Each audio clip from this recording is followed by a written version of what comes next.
Halo,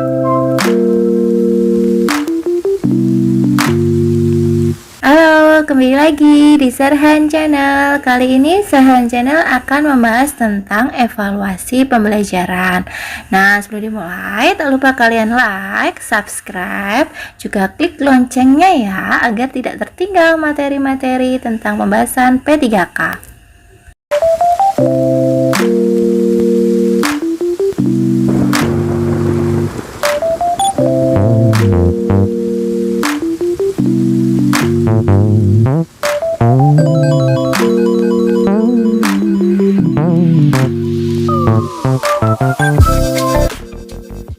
Oke, sekarang kita mulai ya.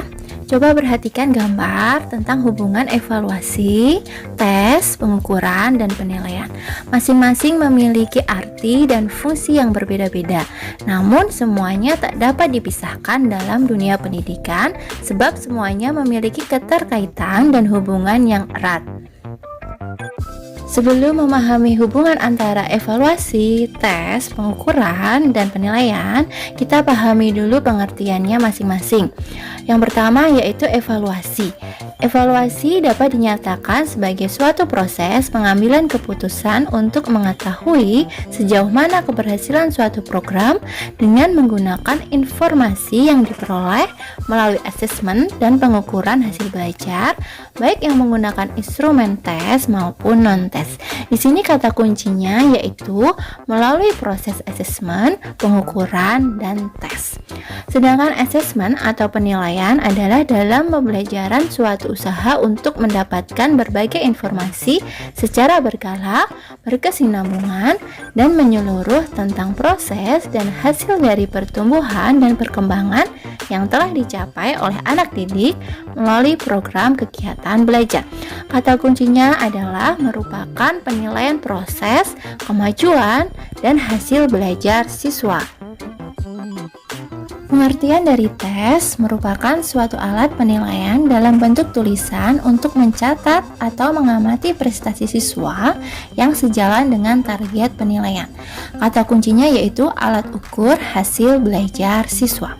Sedangkan yang terakhir yaitu pengukuran, suatu proses pengumpulan data melalui pengamatan empiris untuk mengumpulkan informasi yang relevan dengan tujuan yang telah ditentukan.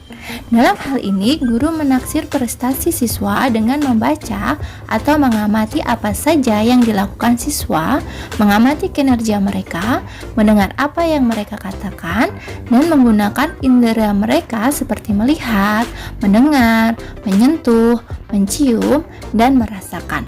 Kata kuncinya di sini yaitu pengumpulan data melalui pengamatan empiris. Setelah kita memahami pengertiannya, maka kita dapat memperhatikan gambar untuk mengetahui hubungan antara asesmen dan evaluasi, hubungan antara tes, pengukuran, dan evaluasi.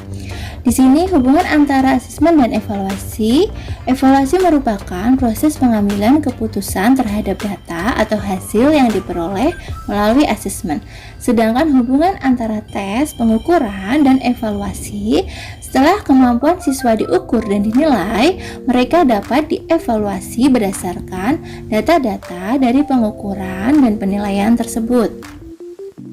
Next, kita lanjutkan ke tujuan evaluasi. Di sini ada 5 tujuan evaluasi, di antaranya evaluasi diagnostik, evaluasi penempatan, evaluasi sumatif, evaluasi formatif, dan evaluasi selektif. Kita akan bahas satu persatu. Evaluasi formatif, evaluasi yang digunakan untuk memberikan umpan balik atau feedback kepada guru sebagai dasar untuk memperbaiki proses pembelajaran dan mengadakan program remedial bagi peserta didik. Kata kuncinya yaitu di sini memperbaiki dan meningkatkan proses belajar mengajar. Selanjutnya, evaluasi sumatif. Evaluasi yang digunakan untuk menentukan nilai kemajuan hasil belajar peserta didik dalam mata pelajaran tertentu sebagai bahan untuk memberikan laporan kepada berbagai pihak, penentuan kenaikan kelas, dan penentuan lulus tidaknya peserta didik. Kata kuncinya yang perlu dipahami yaitu penilaian di akhir program semester ataupun tahunan. Yang terakhir di sini yaitu evaluasi selektif. Evaluasi yang digunakan untuk memilih siswa yang paling tepat sesuai dengan kriteria program kegiatan tertentu. Kata kuncinya yaitu menyeleksi siswa untuk mengikuti program tertentu. Oke, selesai sudah kita membahas tentang evaluasi pembelajaran. Semoga bermanfaat. Tak lupa catat hal-hal yang penting dan pahami kata kuncinya.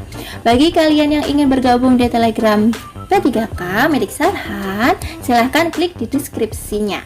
Tak lupa like and subscribe ya.